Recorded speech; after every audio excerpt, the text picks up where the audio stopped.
continuar? Vou baixar isso.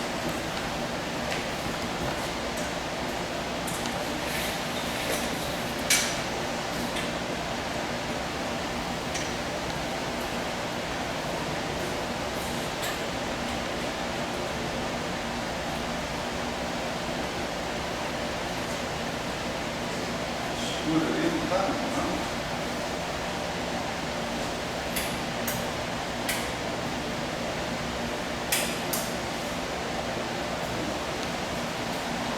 Então, o que é que nós chegamos a fazer, né, nas últimas aulas? Estivemos estabelecendo sistematicamente as regras de Feynman para QCD. Né?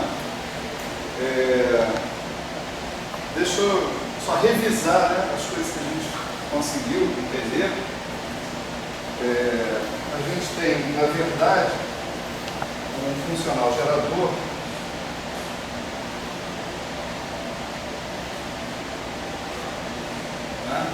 Z, que é a função de correntes associadas com quarks, alfa, alfa bar, correntes associadas com gluons, que são esses JIAs, e correntes associadas com os fantasmas, que são delta A e delta barra A. Né?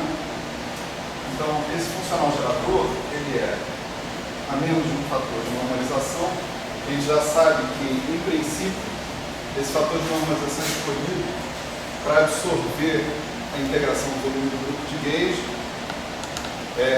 e para absorver também os gráficos de bolhas de vácuo, né? Também da teoria. Né? Então, a menos desse fator de normalização, isso é essencialmente exponencial de S de interação, que é um certo operador, né, função desses outros operadores aqui. D de alfa, menos D de alfa barra, menos D de J e A, menos D de delta A, menos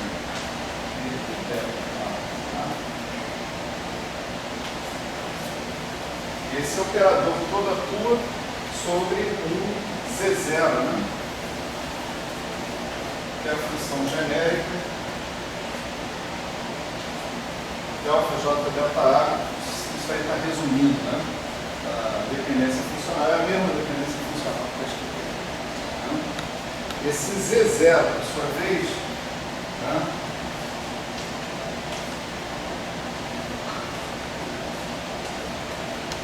Ele é um cara assim, né?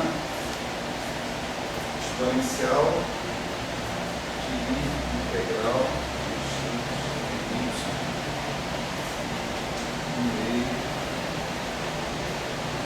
meio a mínimo a b esse de x, esse de x de y, j de y,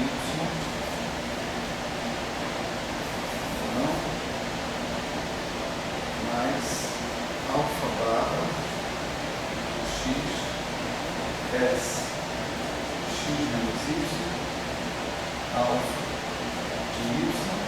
Aqui, isso aqui são todos espinores, tá certo? Mas a gente não vai explicitar os índices espinoriais, nós vamos apenas explicitar os índices de corpo desses caras. Tá? Então aqui eu vou botar um índice alfa, aqui um índice alfa beta e aqui um índice beta. Tá? Então, são índices de corpo. Tá? E a gente tem as correntes de fantasmas com mais um operador, esse de x,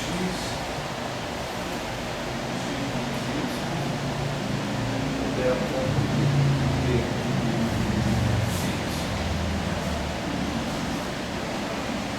Esse é o Z0. Como vocês veem, o Z0 é quadrático nos J, é quadrático nos alfa, alfa bar, quadrático nos delta, delta bar. Não? De modo que para você obter uma contribuição diferente de zero, né, vinda do Z0, vinda da aplicação de derivados funcionais sobre Z0, você tem que ter pelo menos duas derivadas funcionais em relação a J, ou uma derivada funcional em relação a alfa barra e outra em relação a alfa, uma derivada funcional em relação a delta barra e em relação a delta. É o mínimo que você tem que ter para ter alguma contribuição diferente de zero na atuação desses caras. Então esse é um critério combinatório, vamos dizer assim, né? Que você acessa olhando para a cara de quem é esse SI que está aqui. Esse SI definido dessa maneira significa que no lugar do meu campo de quarto, tá certo? No lugar do meu campo de quarto, psi barra, eu estou colocando DD alfa. No lugar do meu campo de quarto, psi, eu estou colocando DD alfa barra. No lugar dos meus grupos, eu estou colocando DDJ mi. No lugar dos meus fantasmas, a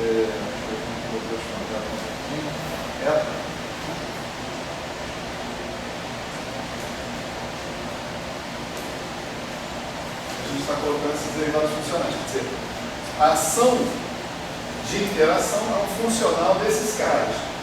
Para você obter esse operador, onde tiver um psi, você coloca um DD alfa, onde tiver um psi barra, DD alfa barra, né? Onde tiver um psi barra, você coloca um DD alfa, onde tiver um ami, você coloca um DDJ ami, assim por diante. E finalmente, né, o nosso S de interação, esse camarada está aqui, né, que vai envolver apenas os termos de interação que a gente tem, ele é esse cara aqui, né? Isso é uma função de psi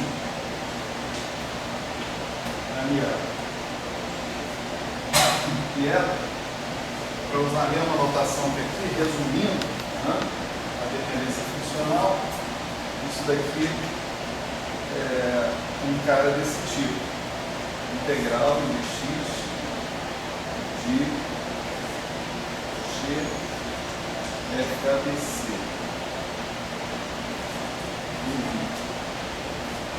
A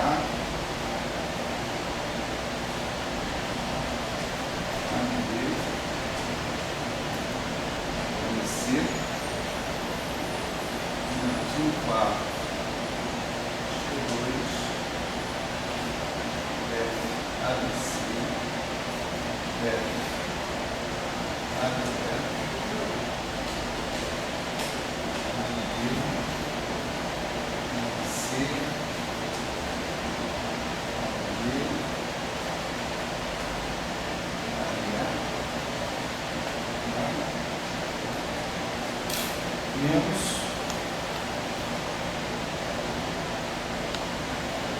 G psi barra mi A lambda sobre 2 si mais G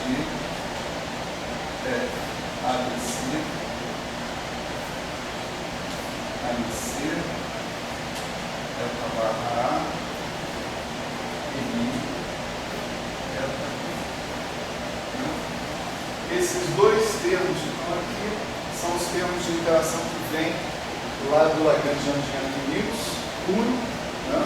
F min A, F min A, certo? Esse termo vem do acoplamento mínimo entre quarto e grupo, né? Esse termo está aqui, é a contribuição dos fantasmas, certo? Para a história. O termo de fixação de calibre já foi levado em consideração na definição desse propagador gluônico, né? Tá certo? Vamos só relembrar também quem são esses caras, os D, o S e o delta, né? Nosso D, A, B, X, Y, né? Ele é o delta, A, B, delta, sobre 2 por 4, isso, A2, mais essa, é a menos 1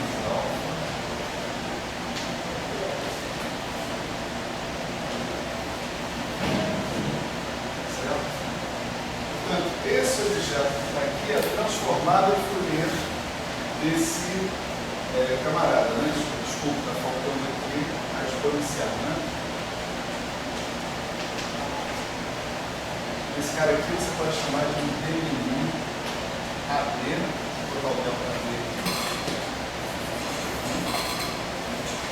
de K. Certo? É transformar Fourier do propagador que vai aparecer nas regras de Feynman no espaço-momento. Certo? Então esse D mini AD de K. Então a gente viu quando a gente pegou a nossa função de Green e transformou para o espaço-momento. Todos os propagadores que tinham foram substituídos pelas suas transformadas de Fourier. O S, alfabeto, x menos y, é menos integral de K, deixa eu ver integral sobre x é 4, de delta alfabeto, menos delta alfabeto, gama mínima, mais n sobre K2 menos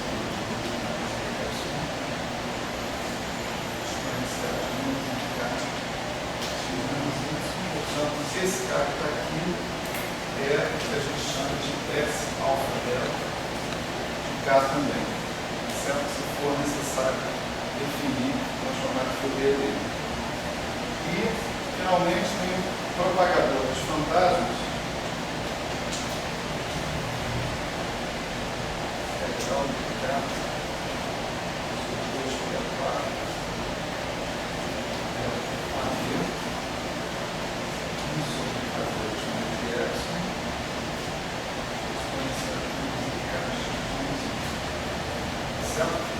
Esse cara por aqui vai ser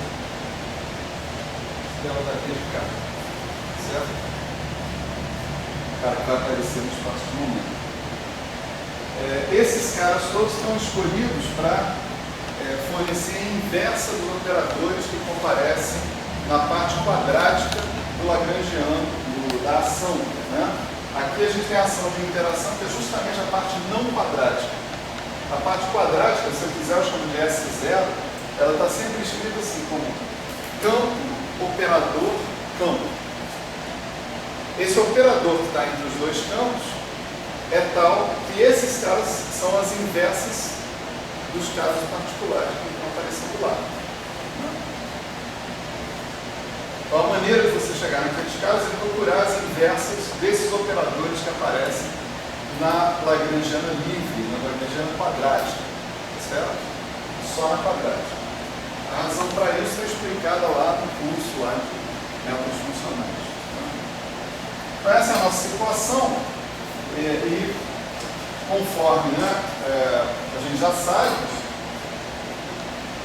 aplicar, obter as funções de Green significa pegar e aplicar sobre esse Z derivadas funcionais adicionais. Né? Então, por exemplo, se eu quero uma função de Green de 4 pontos, escrever um espalhamento de grumos, né? 2 grumos em 2 grumos, por exemplo, uma coisa desse tipo, eu tenho que tomar 4 derivadas funcionais do Z em relação a JBA, JMP, JROC, JGAMA-D. Né? Desse Z aqui.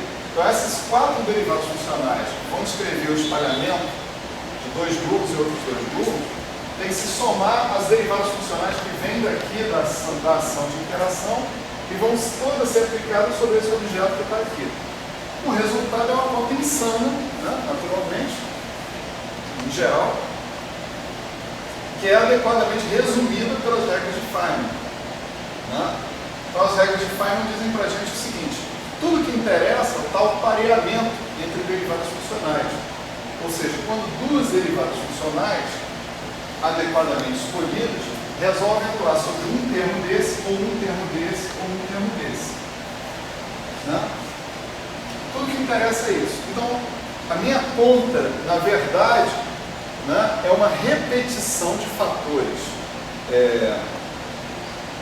combinatoriais associados com esse pareamento de derivadas funcionais. Né? Portanto, o que eu posso esperar? Esperar que uma função de limite genérica venha a ser uma combinação desses caras aqui. O d min de x menos y, S alfa beta de x menos y, delta d de x menos y. Vem a ser uma espécie de polinômio, né, integrado com esses caras todos aparecendo ali. Tudo que eu preciso de regras para obter esse polinômio e regras que nós formulamos já diretamente no espaço de momento. Certo? Ao formular essas regras no espaço de momento, a gente justamente definiu, né, o que é a ação, o pareamento inicial de duas derivadas funcionais, sejam elas quais forem. Né? Então, duas derivadas funcionais gluônicas, por exemplo, pareadas, vão me dar um propagador gluônico no espaço de configuração, ou vão me dar o DAD mini de K no espaço de momento. Certo? Duas derivadas funcionais quarquiônicas pareadas vão me dar um S alfa D, alfa beta de K. Né? De fantasma, né? Quer dizer, no caso das derivadas funcionais de quark ou de fantasma, você está pareando uma derivada em relação a alfa e uma derivada em relação a alfa barra. Certo? Para isso, basta ver a forma que o cara assume aqui. Tem alfa e alfa barra. Você não pode parear alfa com alfa, nem alfa barra com alfa barra. Tem que ser alfa com alfa barra. O que resta calcular aqui são os fatores de vértice, ou seja, o que vai acontecer com esse conjunto padronizado de derivadas funcionais associadas com a ação, a parte interagente da ação. Tá certo? Foi isso que a gente esteve fazendo nas últimas duas aulas. Né?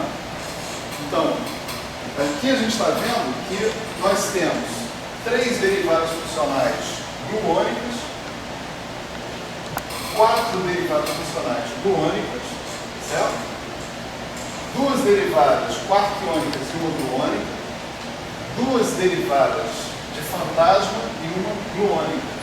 Então eu vou ter correspondentemente vértices de interação associados com todas essas derivadas, esses conjuntos de derivadas funcionais que estão ali. Ou seja, diversas vezes essas derivadas funcionais vão se parear com derivadas funcionais que vêm de fora, que são externas, e representam um processo de espalhamento que você está querendo calcular. Se for em ordem mais baixa, são com essas derivadas externas e ponto. Se for em ordens superiores, parte do seu vértice vai ser com as derivadas externas e parte vai ser com outras derivadas internas de outros vértices.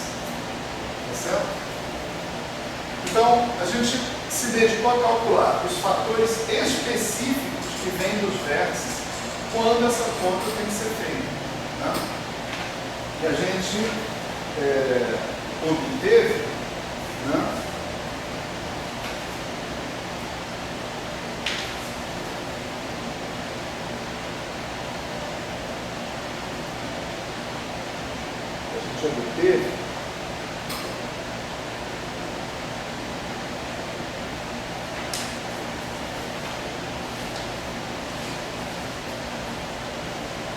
quando a gente tinha, por exemplo, esse vértice de 3 gluons, ou seja, uma situação em que eu esteja falando da contribuição desse termo da ação de interação, tá certo? A contribuição desse termo para um diagrama de Feynman genérico. Né? Aqui ele tem 3 campos de gluons, então ele vai ter 3 pernas, né, associadas com gluons. Né? Então, esse vértice em particular, ele vai estar associado com o gluon indexado por A, indexado por D, indexado por C. Né?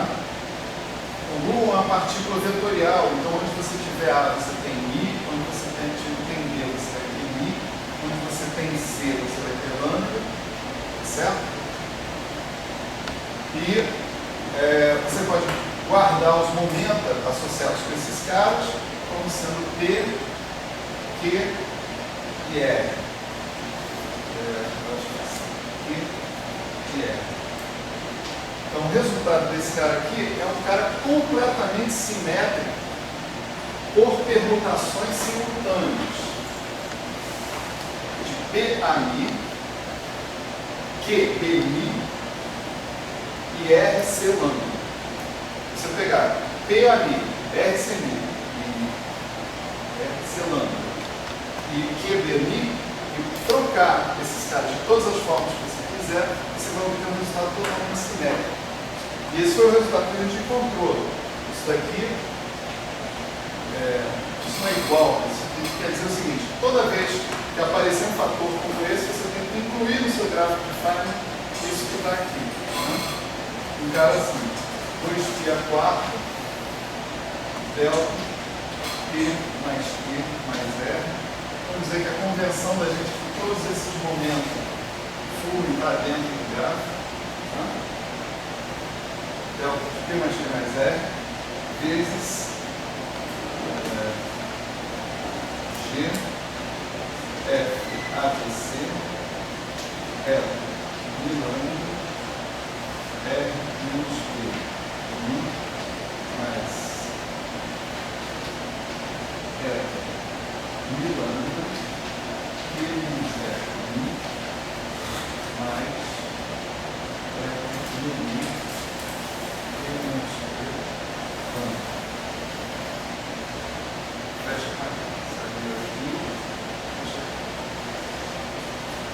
esse fator tem que ser incluído toda vez que num gráfico de Feynman estiver presente um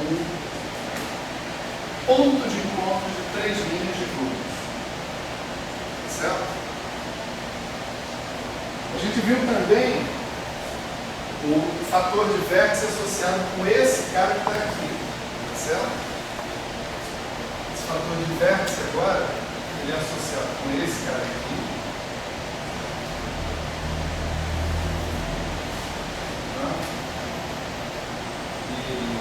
Aqui você tem A, I,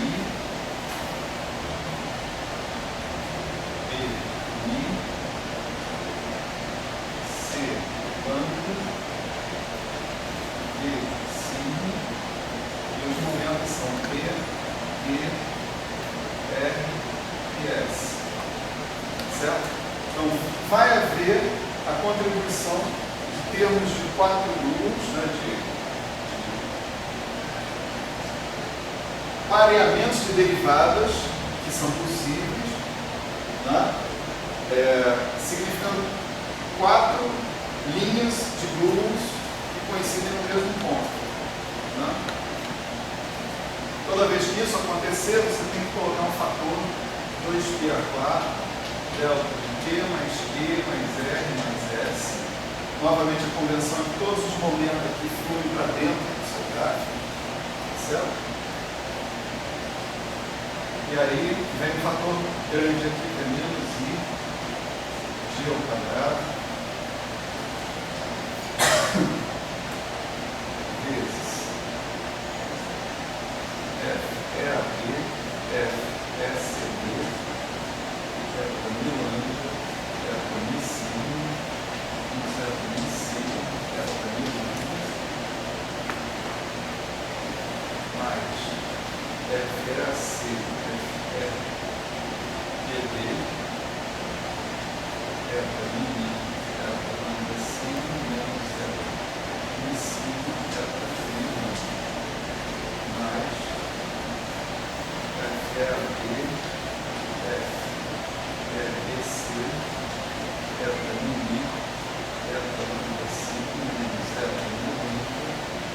menos certo?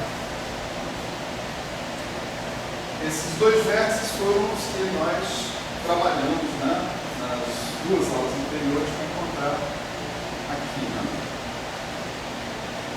Tem mais 2 vértices que são mais simples, né, que eu posso passar para vocês sem, deixando a cargo de vocês fazer a mesma conta, fazer o análogo da conta, né?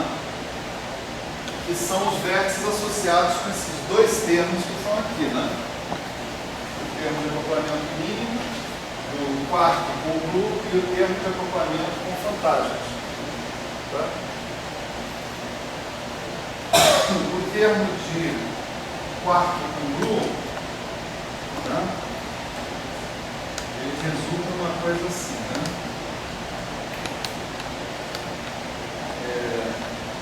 Ele vai resultar num cara que aqui você tem alfa, aqui você tem beta,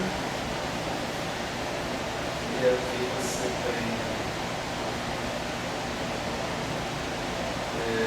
um índice mi, né? Então essa é uma linha gluônica, ela vai carregar um índice mi glu, e essas são linhas de quartos que vão, quarto e antiquarto, que vão carregar linhas associadas com alfa e beta, que são cores, certo? Aqui as coisas são um pouquinho diferentes, porque você tem partícula e antipartícula. Então você não pode ter todas as linhas entrando simultaneamente no seu gráfico. Então você vai ter o seu vértice associado com menos IG, gama mi, lambda A sobre 2, alfa beta, e o fator usual é 2πa quarto, delta, R mais Q menos P. Vamos supor que aqui você está chamando essa linha de momento paralelo de P, esse aqui de R, esse aqui de Q. Certo? Você vê que a menos do fator 2πa quarto delta de alguma coisa, né? O fator que está aparecendo aqui é exatamente o fator que está aqui, ó. G, gama mi, lambda A sobre 2. Não tem surpresa nenhuma. Né? Aqui é muito mais fácil porque você não tem que ficar fazendo aquela simetrização toda, né? Que você precisava fazer no caso dos números. Né? Você não vai. Oi.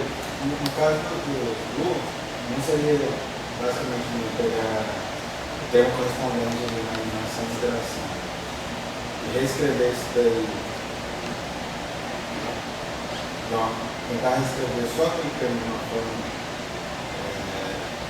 onde tem uma coisa multiplicando pelos campos, essa coisa multiplicando daí o vértice. Se essa coisa que está multiplicando for completamente simétrica, né? Aí pode ser. Né? Pode ser. O comentário aqui é que se você fizer a conta faz a simetrização para você. E se você souber simetrizar o negócio antes, acho que realmente não tem problema. Né? Talvez o segundo aí seja mais fácil. Né? Pensar nisso. Porque esse aqui tem o problema da derivada, complica um pouco a história. Então, você vê, os fatores que estão aparecendo aqui, G, gama mi, lambda sobre 2, estão todos lá. Certo? Aqui também, né, de certa forma, GFABC para lá, GFABC. Né? A derivada virou uma dependência no momento. Só que essa derivada carrega um índice que, junto com os outros índices que deu vértice, vai ter que aparecer de uma forma simétrica. Né? E esse aqui eu também, G2, FABC, FADE está lá. G2, FABC, FADE. Né? Do mesmo jeito. O vértice dos fantasmas também é simples, porque aqui você também não precisa fazer nenhuma operação de simetrização, mas você só tem um campo de gauge na história. Né? Então, vamos supor que indique os fantasmas com linhas tracejadas. E aqui eu tenho um gru. Né? Mais uma vez eu tenho um índice mi associado com gru. E os fantasmas, índice mi e índice A, talvez. Os fantasmas vão ser B e C, eles carregam o índice da representação adjunta. Né? Você tem PQR, né? Vamos manter a mesma convenção aqui. Né? Esse cara aqui vai nos fornecer menos IG, FABC, RI. Peraí. Tá, RI. fator 2π a quarta delta F mais Q menos Q.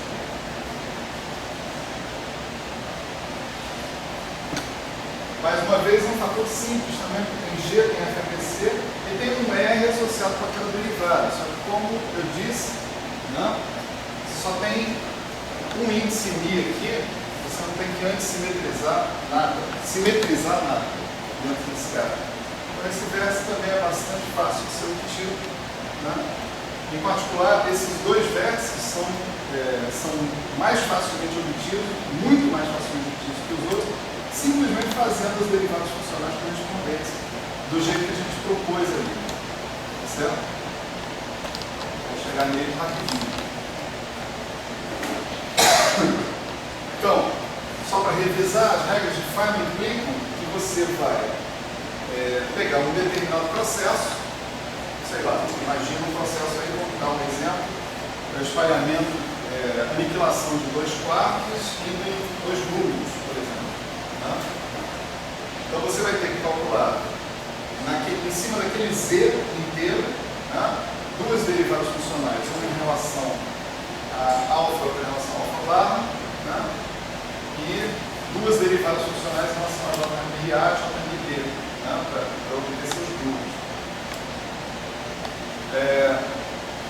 Essas derivadas funcionais vão parear com as derivadas funcionais do vértice até a ordem perturbativa que você quiser colocar dentro do seu problema.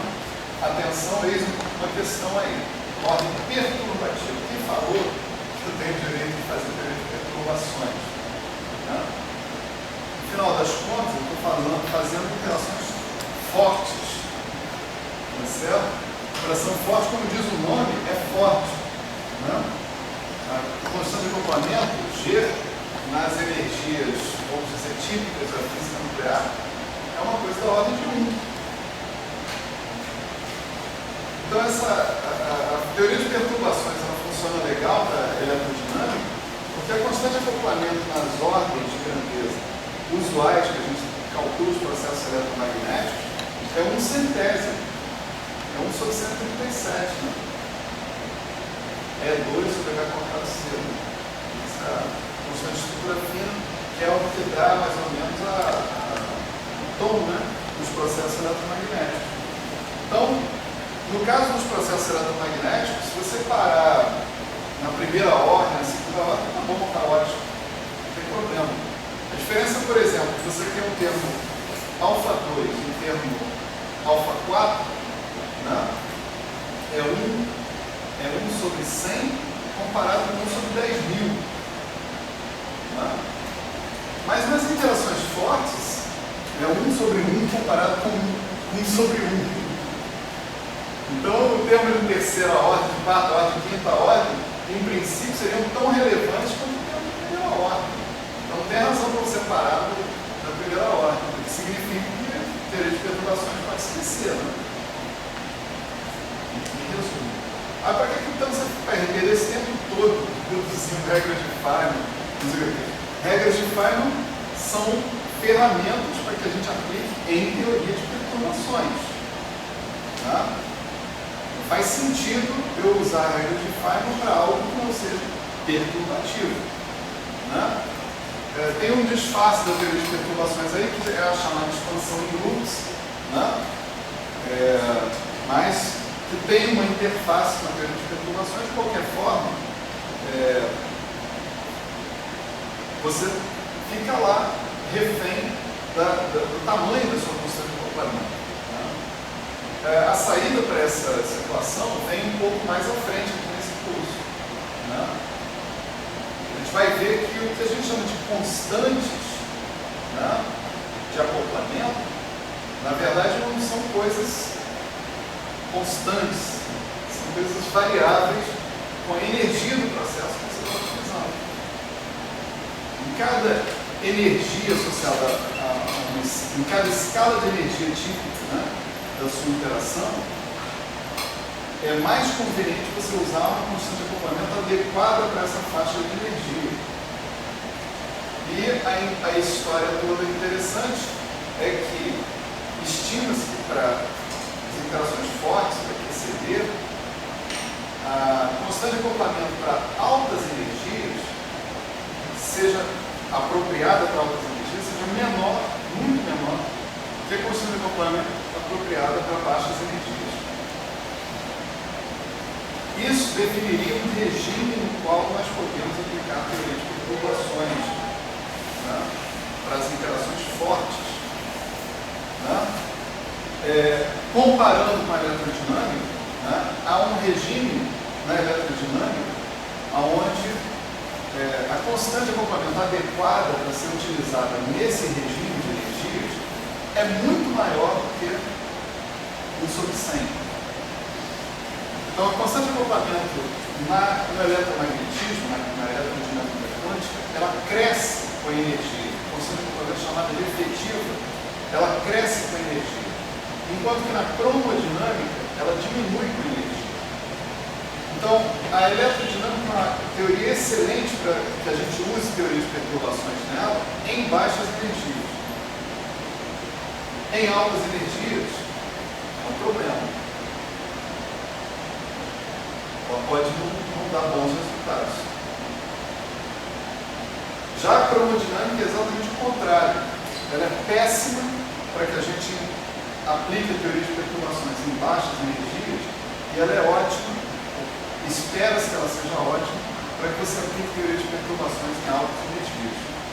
Certo? Então, se tem esse paradoxo na cabeça de vocês, mantenham ele, que a gente vai falar sobre isso. Né? A gente vai tentar argumentar que a constante de acoplamento, no caso da cromodinâmica quântica, é uma constante de acoplamento que diminui à medida que a energia aumenta. A constante de acoplamento efetiva diminui à medida que a energia aumenta e, portanto, justifica o uso de teoria de perturbações, tá certo? Em algum limite, né, da teoria. Bom, meio que trocando a ordem das coisas, né? Nós vamos supor que a teoria de perturbações é justificada de alguma maneira nessa situação, né? Veja que a conta que nós estamos colocando aqui no quadro é uma conta que é válida para uma teoria de Yang-Mills genérica, certo? Só você botar o F e a B, C como sendo constante de estrutura desse grupo genérico de Yang-Mills, né? Então, nós vamos supor que a gente está trabalhando em algum regime onde a teoria de perturbações seja aplicável, e nós vamos ver o que acontece se eu quiser calcular um determinado gráfico de Feynman, né, para esse regime que está aí. Né? Então, nós vamos tomar essa teoria toda aqui como setup da gente e vamos calcular um gráfico de Feynman, meio que até o fim, tá certo? Deixa comigo. Deixa comigo. Será que não entendeu? Não é para cortar, não.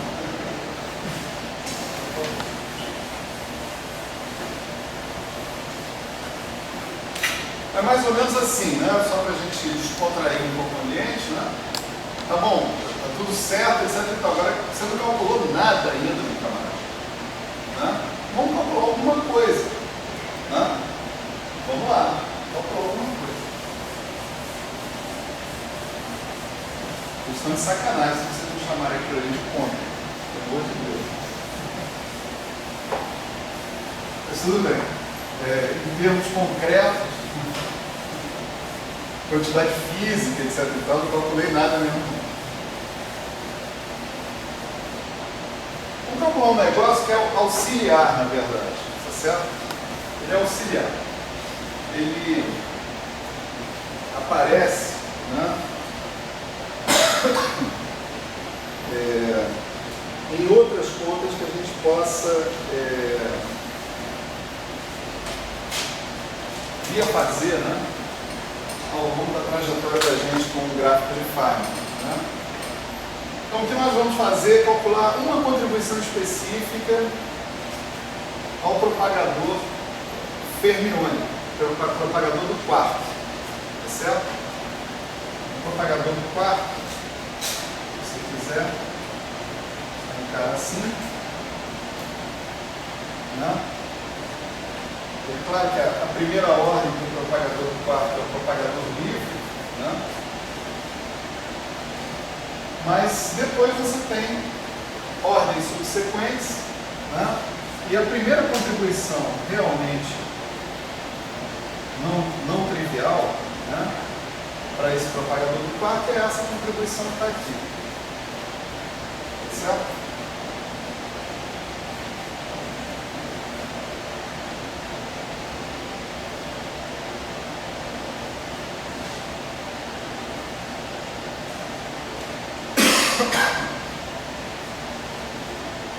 Bom,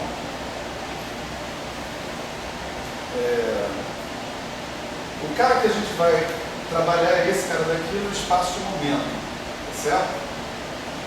Então, esse cara aqui,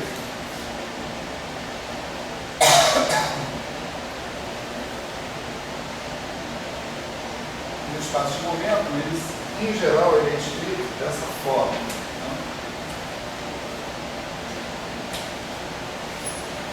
Como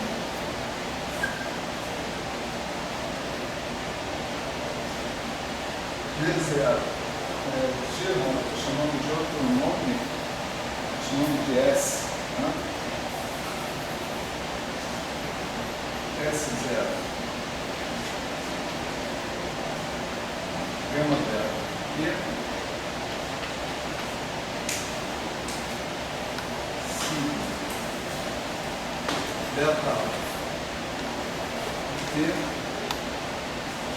G0, S0, alfa, delta, T. Então, você vê, a estrutura do cara é propagador livre, alguma coisa, propagador livre, certo? É claro que os propagadores livres não interessam para a gente, né? Os propagadores livres são esses caras aqui, a gente já sabe, do espaço de momento, não tem conta nenhuma para fazer, né? Quando a gente vai para a fórmula de redução, né, a primeira coisa que a gente faz na fórmula de redução é jogar fora as pernas externas. Você tem um operador cinético, vamos dizer assim, que atua sobre a sua função de Green, cuja função, isso também eu já comentei naquele outro curso, é simplesmente amputar as pernas externas. Então, esse gráfico aqui, quando ele for considerado, por algum motivo, para uma contribuição para uma matriz S, por exemplo, né, isso é questão totalmente acadêmica, isso é um processo, não é um processo de espalhamento, é um processo de propagação apenas de uma partícula. Né? Mas vamos supor que eu colocasse essa função de Green num elemento de matriz S através da fórmula de redução. A primeira coisa que a fórmula de redução faria era cortar esse cara e cortar esse cara aqui. Pronto. Então, o que interessa realmente nesse gráfico é o miolo, é o sigma delta alfa de P. Tá certo? Como é que a gente constrói esse miolo? Né? A gente imagina que vai construir esse gráfico, só que a gente não escreve esse propagador nem esse propagador. A gente escreve só os propagadores internos do gráfico mesmo. Né? Então vamos supor que está entrando P1 e saindo P2, né?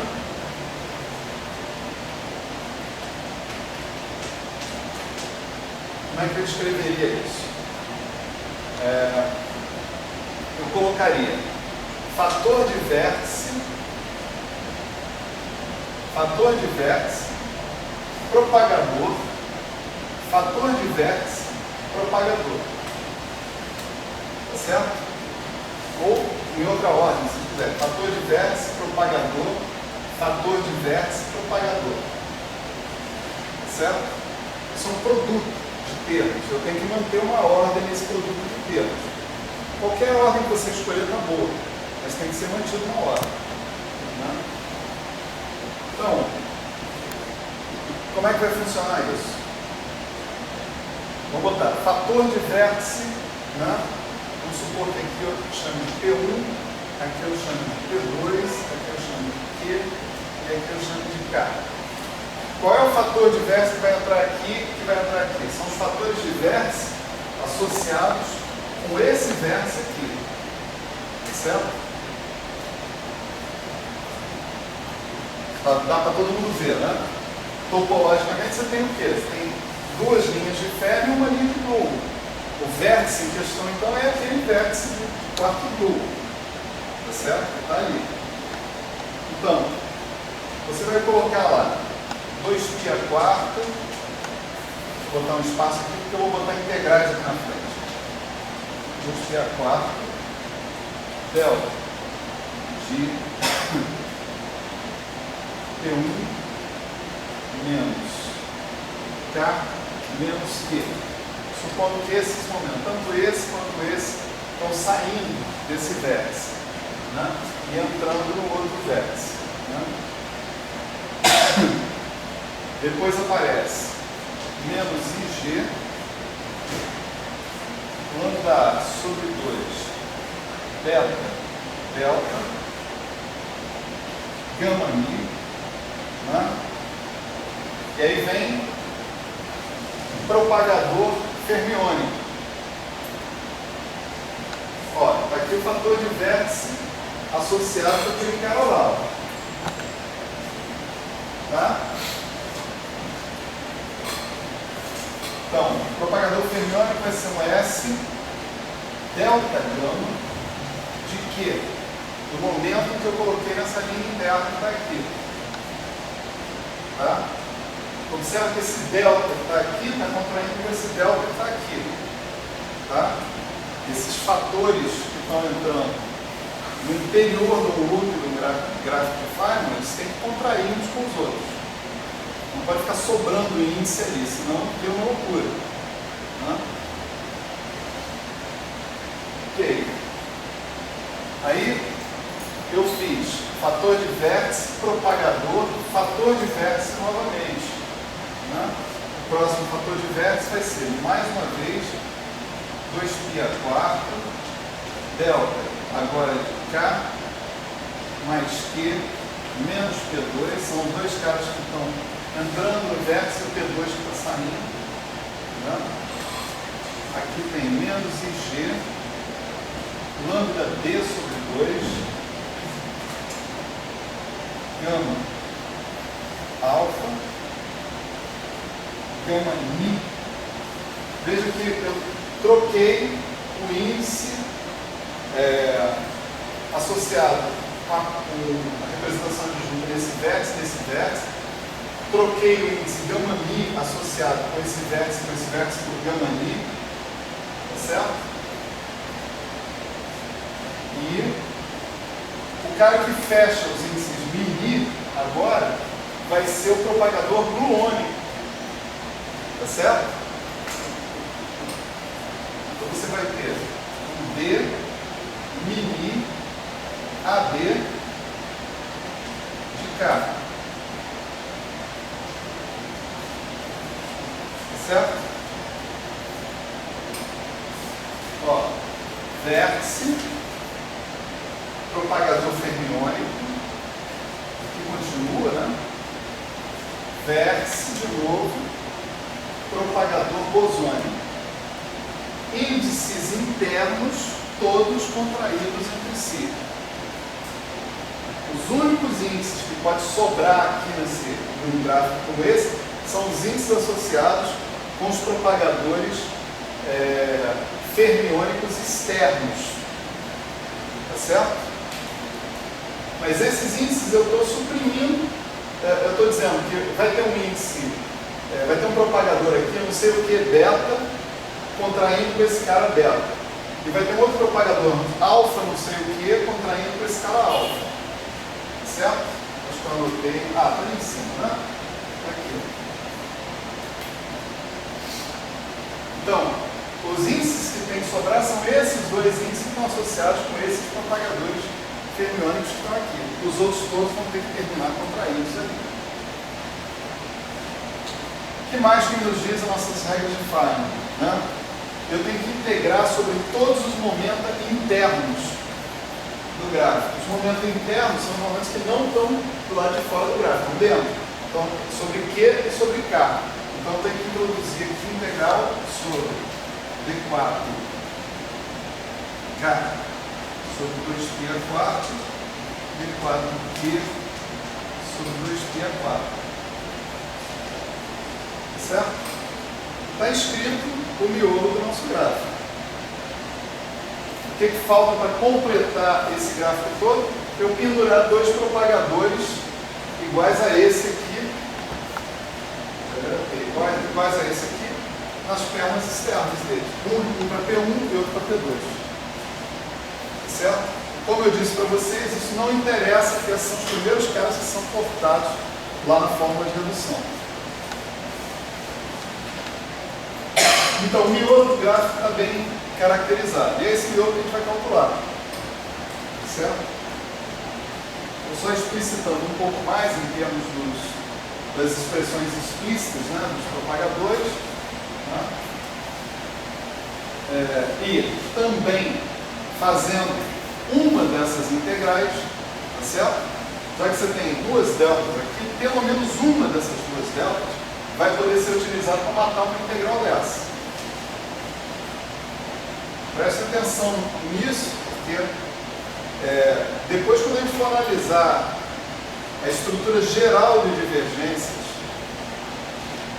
a estrutura geral de divergência numa teoria de campo genérica, esse mecanismo, né, vai ser profundamente importante para dizer quantas integrais sobram num determinado gráfico. Tá certo?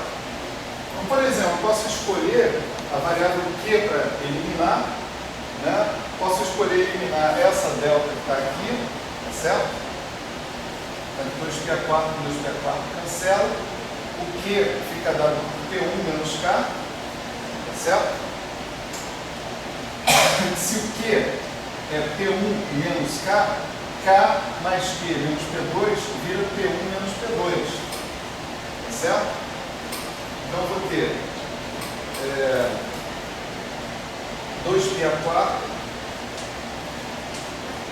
delta de P1 menos P2, tá?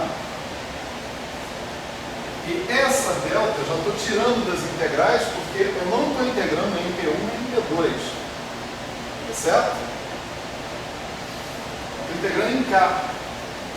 Eu me livrei da integral em Q, estou integrando em K.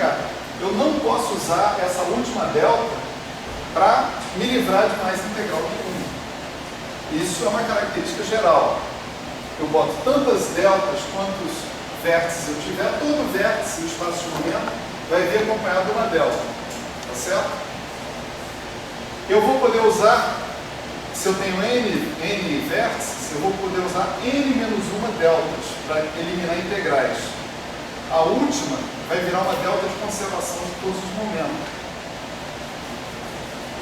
que é obrigada a existir por razões profundas. Certo? Essa razão profunda chama-se princípio de decomposição em clusters. Tá? Mas estou só dando um milagre, não estou contando o santo desse momento. É nesse momento que eu quero dizer nesse curso. Isso é assunto para outro curso. Tá? Então, sobre esse 2π² delta de P1 menos P2, vamos coletar os fatores que estão aparecendo aqui. Né? Qual é a dependência na cor do S delta gama? Ou do S delta gama? O S delta gama é uma delta de cor. Tá certo? Então, o efeito desse delta gama que está aqui é transformar este delta em gama, por simplesmente. Mais nada. De modo que esse termo vai ser beta gama vezes gama alfa. Vai ser um produto dessas duas matrizes em espaço de cor. Tá certo? Então eu vou ter um termo aqui, o próximo termo, que é menos G2, né? Menos IG vezes menos IG, menos G2, lambda A, lambda B, tá certo? Sobre 4, vamos chamar de lambda B, eu vou apagar esse lambda B agora mesmo. E vou ficar com beta alfa, porque é beta gama gama alfa. Então esse é um produto de matriz que vai resultar no componente beta alfa desse produto de matrizes. Qual a dependência em AB do D mini de K? A dependência em AB desse cara é delta também. Então eu não preciso colocar lambda D aqui, eu posso colocar lambda A diretamente. Esses caras estão somando. Certo? Já me livrei das deltas, né? Já me livrei dos IGs, já me livrei dos lambdas, sobra os gamas, né? Então vou ter integral V4K sobre 2π4, né? E vou ficar com o quê? Um gama mi S delta gama de quê, né? O delta gama a gente já utilizou, que foi a parte de cor, né? Então eu vou ter esse gama mi Q mi mais M sobre Q2 menos M2 mais IE. Só que o Q é P1 menos K. A gente já usou isso na delta, né? Então isso vai dar esse propagador que está aqui, né?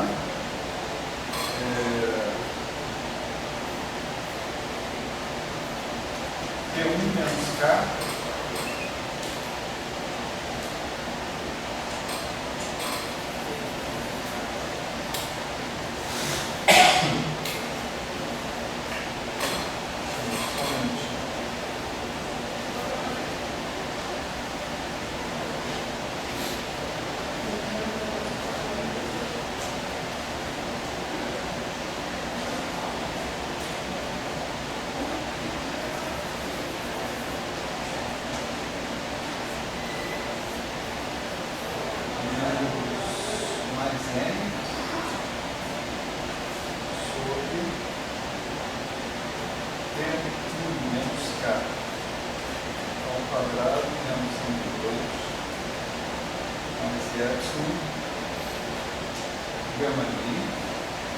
Vou continuar a escrever, mas vamos parar para ver aqui. Esse cara que está aqui é aquele que está ali, só que onde tem K eu escrevi P1 menos K. E essa notação cortado, slash, né, significa isso aqui. Toda vez que eu tiver alguma coisa cortada, isso aqui é gama mi a mi. Essa coisa vai ter um índice vetorial, eu estou carregando uma matriz gama ali. Então, esse cara que está aqui, né, é exatamente o que eu estou chamando de K/, K cortado. Certo?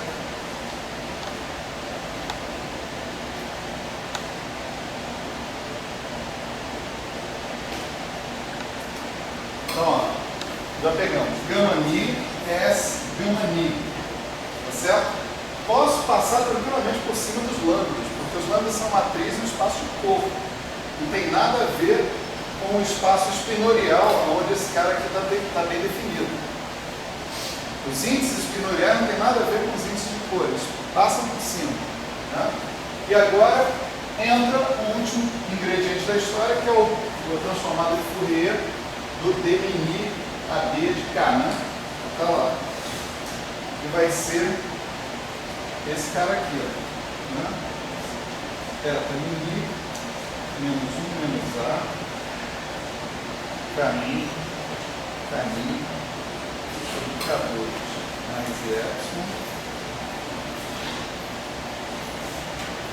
1 sobre K2 mais Y.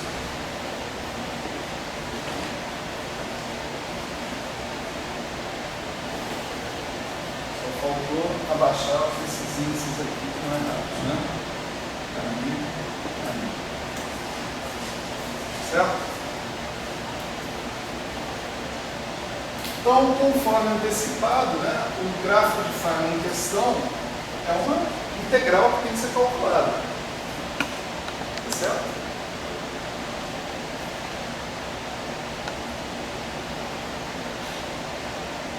Então, nossa tarefa agora vai ser partir do cálculo dessa integral. Vai ocupar o resto da aula. Certo? Vamos lá.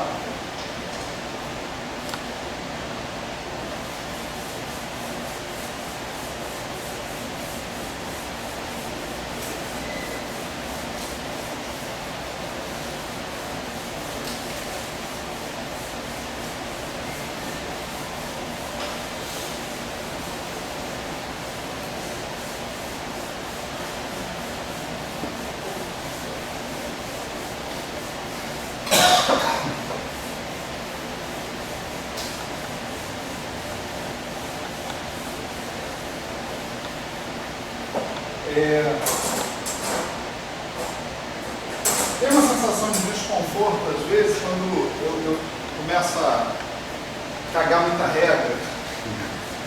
Vamos dizer assim, né? Devia ter uma ferramenta de edição depois, né? Pra gente poder falar livremente e depois apagar. Né? Deixa aquela. Eu fico falando, não, tem que contrair todos os índices, não sei o quê. Eu imagino, se vocês sentados aí, podem sentir um desconforto, né? Pô, onde é que o cara tirou isso, né? Eu vou falar sério com vocês, é quase impossível demonstrar certas coisas, né? A recomendação que eu faço é o seguinte: pega esse gráfico, especificamente, esse aqui, calcula, tá certo? O que você tem que fazer? Você tem que calcular duas derivadas funcionais externas em relação ao férmio,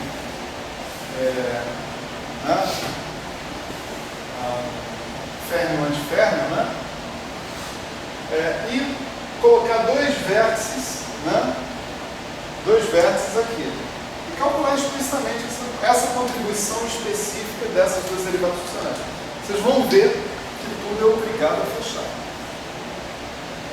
Não tem, eu sinto muito, mas acho que essa é a maneira mais fácil de remover o desconforto.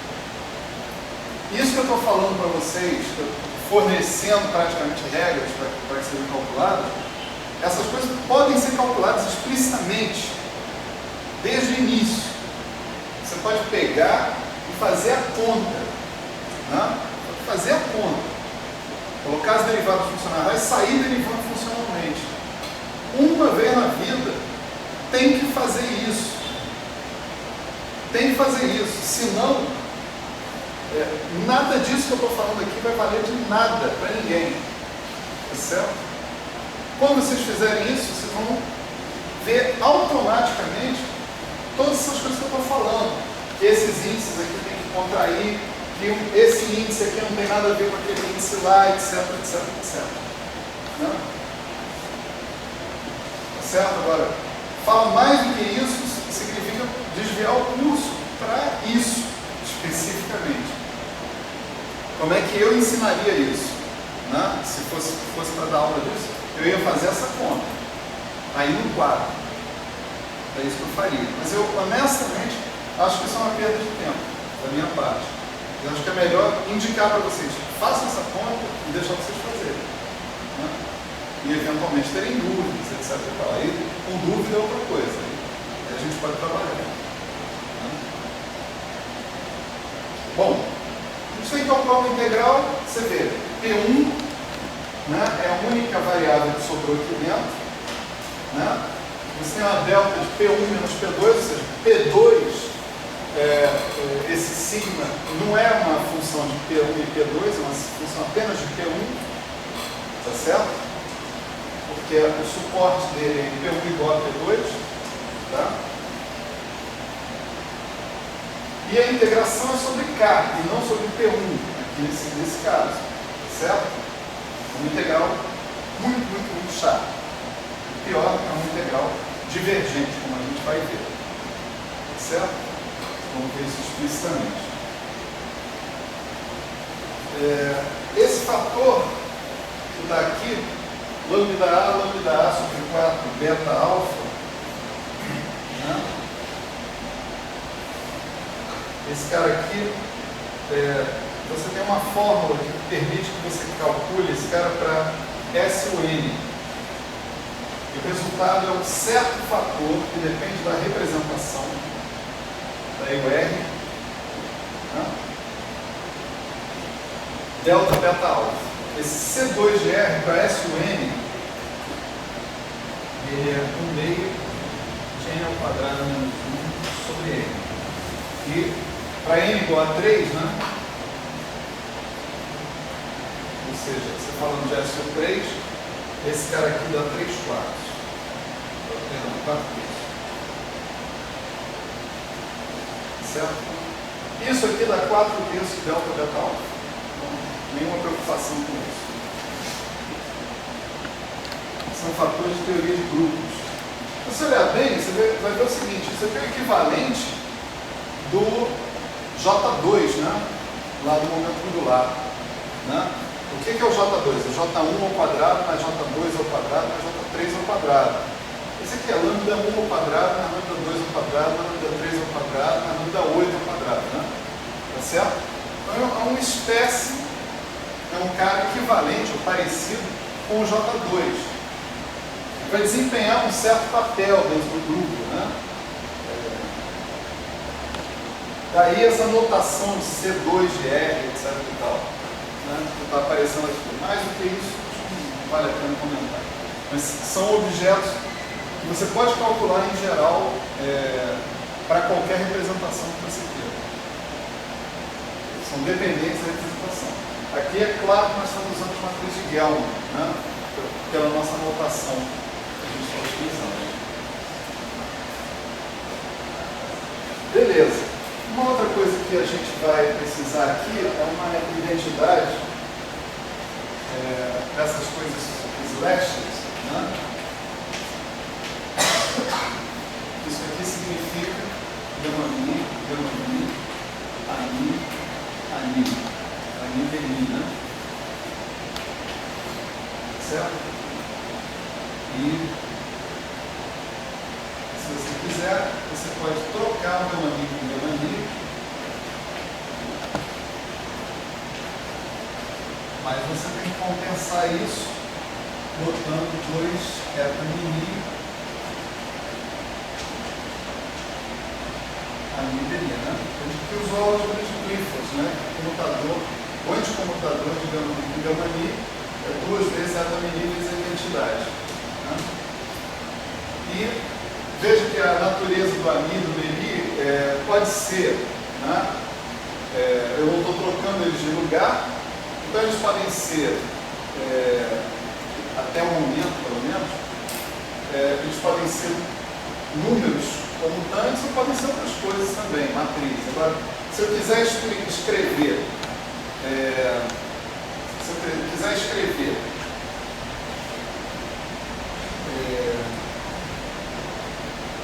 isso na notação cortada, slashes, né? Aí eu tenho que supor que esses B's e A são números, são vetores normais, e aí isso daqui vai ficar menos gamma-mi, beni, gamma-mi, ali, mais 2A escalar B, né? Ou seja, isso aqui é menos 3 slash, A slash, mais 2 A escalar B, certo? Claro que se você tiver A igual a B, né, aí você vai ter A slash igual a menos A slash mais 2 vezes A escalar A, que é A2. Né? Então, teu A slash é igual a ao quadrado, simplesmente. Beleza. Então,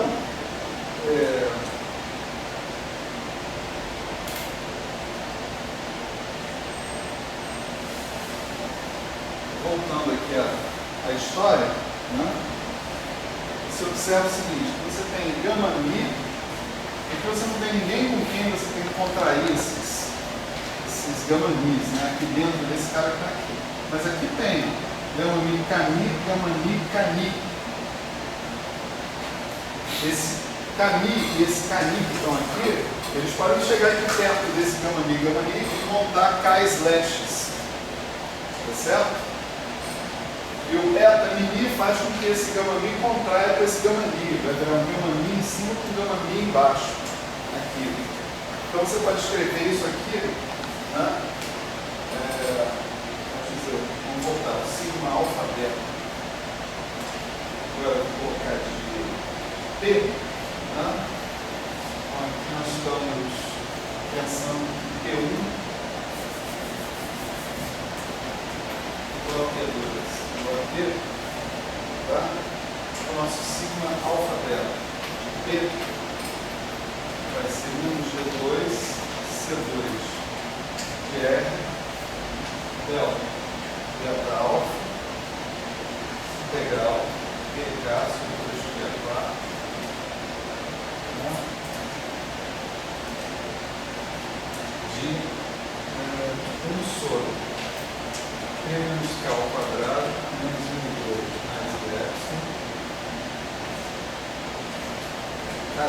mais Epsilon. Isso é esse fator que está aqui. Tá? E tudo isso multiplica um cara que é o seguinte, vai ter esse vezes esse multiplicado por L, certo? Então você vai ter um gama mi, T slash menos K slash mais N gama mi, menos 1 menos A, o segundo termo, e você vai ter K slash T slash menos K slash mais N K slash sobre K2 mais L. Certo? E agora, paciência, senhores e senhoras. Né? Tem aí uma longa sequência de truques. Né? Longa mesmo. Né? Vamos primeiro considerar esse termo que está aqui. Tá? Esse termo está aqui. E vamos procurar reescrever esse termo de uma maneira adequada.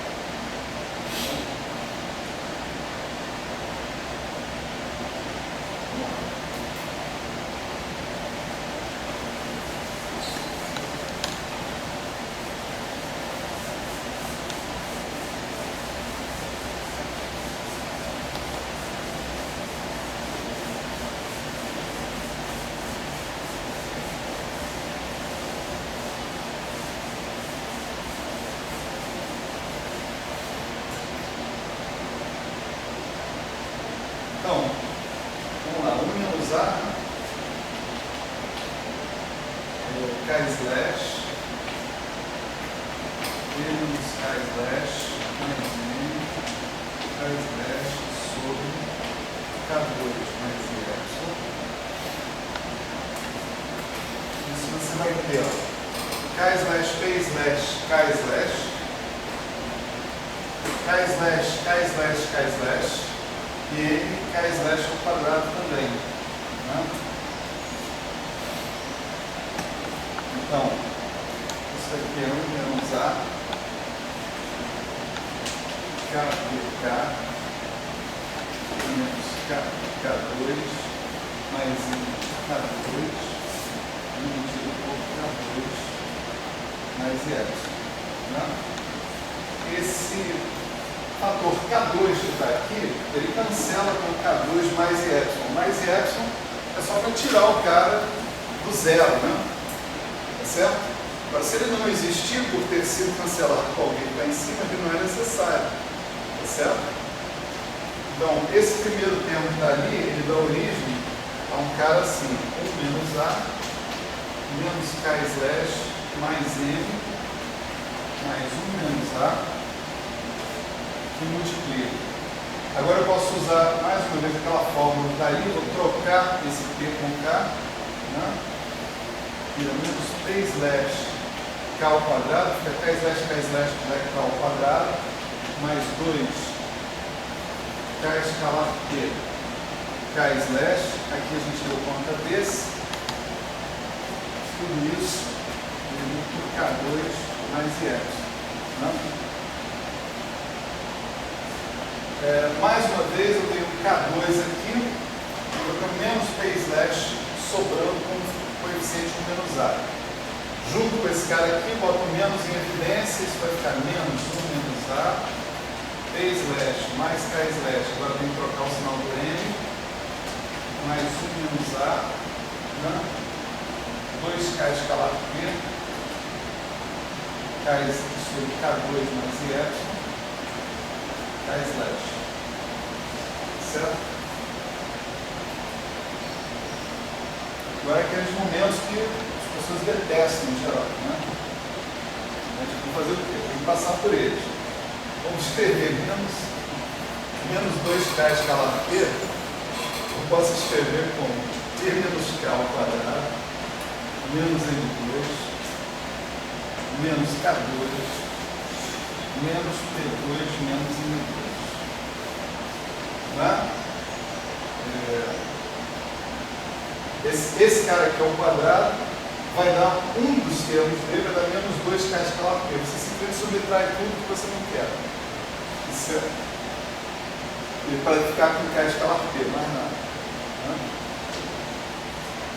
Então, se essa identidade aqui está valendo, então a gente tem 2K escalar P sobre K2 mais IE, K slash é a mesma coisa que menos P menos K ao quadrado menos M2 sobre K2 mais IE, K slash, certo?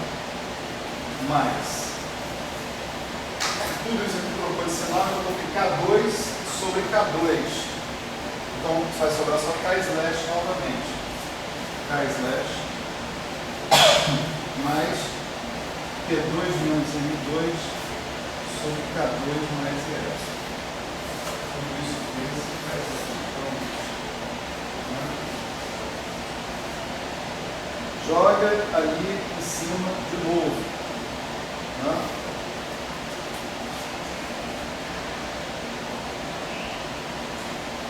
Nesse termo aqui. Você pega isso agora, está aqui, joga aqui de novo. E você vai poder mostrar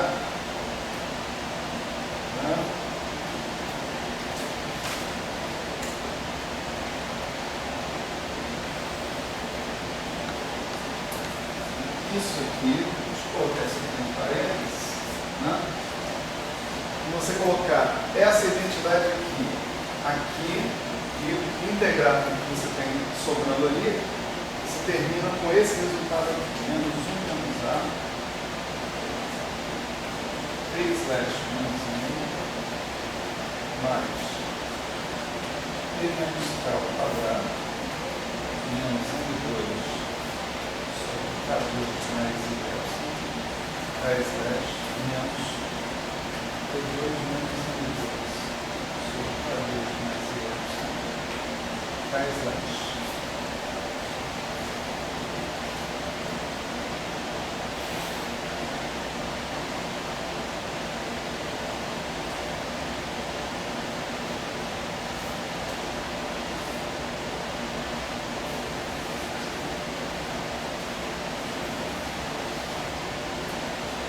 O ponto agora é o seguinte,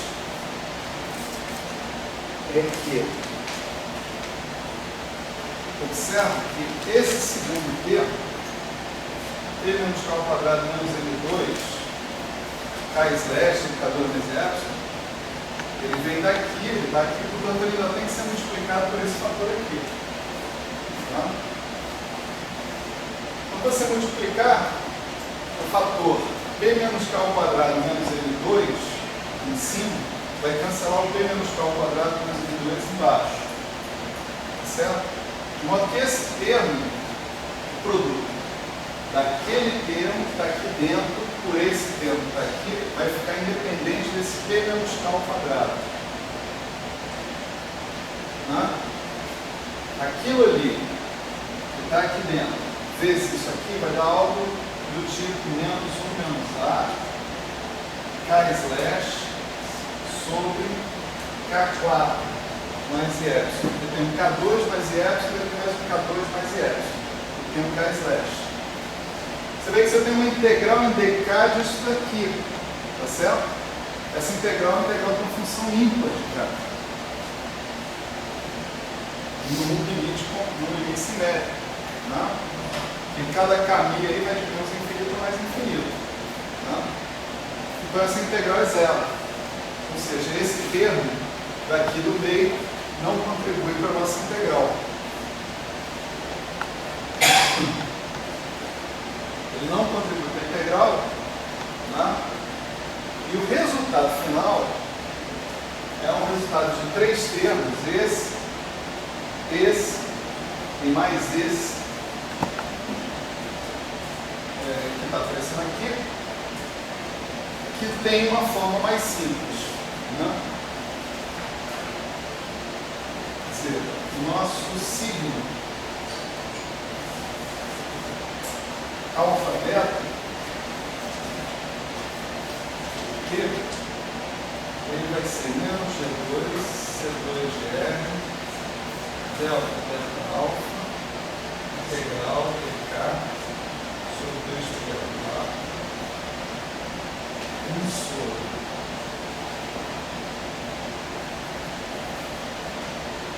E menos K ao quadrado menos 2 mais epsilon, K2 mais epsilon, e aqui multiplica pelo seguinte, gama mi, P slash menos K slash mais mi, gama mi, mais 1 menos A, P slash menos 1, menos P2 menos M2, sobre K2 mais epsilon, K slash.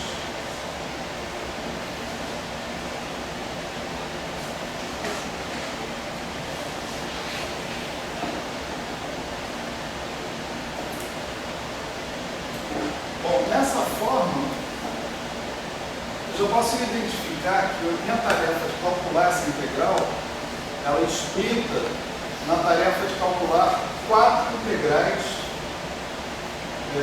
específicas, que vão se repetir em diferentes momentos do cálculo. Né? Olha, as 4 integrais são essas aqui. Né? Vocês vão reconhecer essas integrais ali dentro daquela expressão.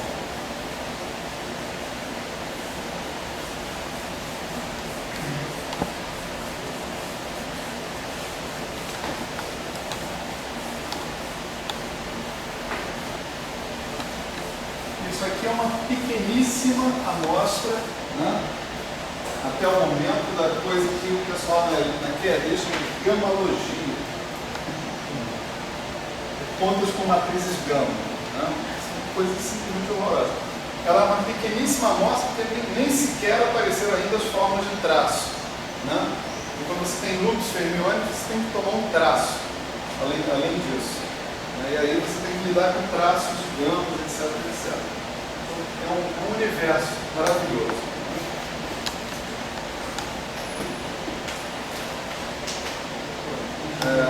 As 4 integrais vão ser essas aqui, que eu vou chamar de P, integral, vou chamar de ddk sobre 2π z, 1 sobre P menos K ao quadrado, menos M2 mais epsilon. 1 sobre K2 mais epsilon.